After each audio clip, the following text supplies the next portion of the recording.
Hello बच्चों।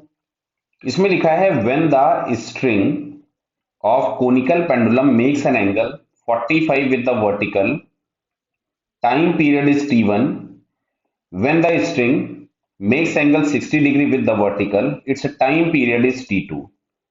तो t1 square upon t2 square की वैल्यू आपसे पूछी गई। तो सबसे पहले हम लोग क्या करें, t का जनरल एक्सप्रेशन फाइंड कर लेते हैं। उसमें एक बार हम थीटा की जगह 60 रख देंगे और एक बार 45 रख देंगे। क्लियर।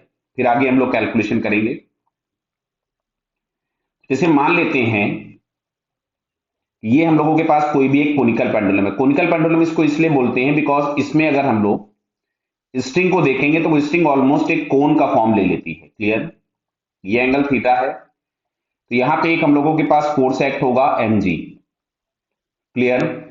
और इस जगह पे एक टेंशन T एक्ट हो रहा होगा। अच्छा, जिसका एक वर्टिकल कंपोनेंट ऊपर आ जाएगा जो कि हम लोगों के पास आएगा T cos थीटा, और एक कंपोनेंट इसका हॉरिजॉन्टल में आएगा जो कि आ जाएगा T sin थीटा। क्लियर बेटा। तो देखो टी साइन थीटा इस सर्कल के सेंटर की तरफ लग रहा है। यहां अगर जैसे मैं बना दूं मान लो, तो यहां आपको दिख रहा है ना कि सर्कल का सेंटर इधर कहीं पे है। तो टी साइन थीटा जो है वो इसको सेंट्रीपिटल फोर्स प्रोवाइड कराएगा। अब ध्यान से देखना बेटा, अगर मैं इस लेंथ ऑफ द स्ट्रिंग को एल लिख दूं तो यहां से आपको ज्यादा समझ में आ रहा होगा कि जो रेडियस होगी सर्कल की आर, क्या मैं इसको एल साइन थीटा लिख सकता था। चलिए, तो यहां से आपके पास मिल गया t sine theta is equals to m r omega square.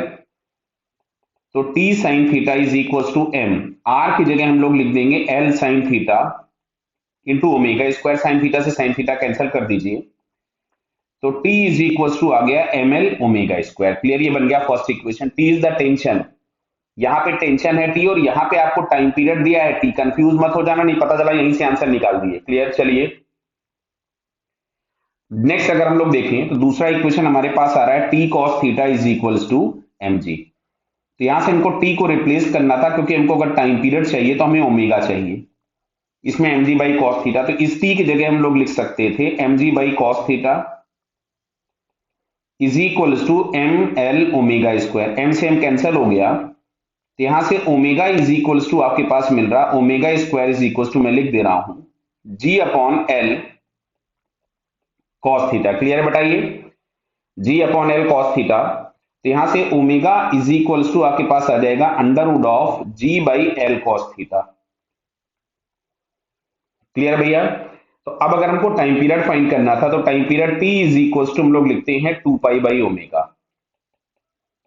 It is 2 pi into under root of L cos theta by G. Clear.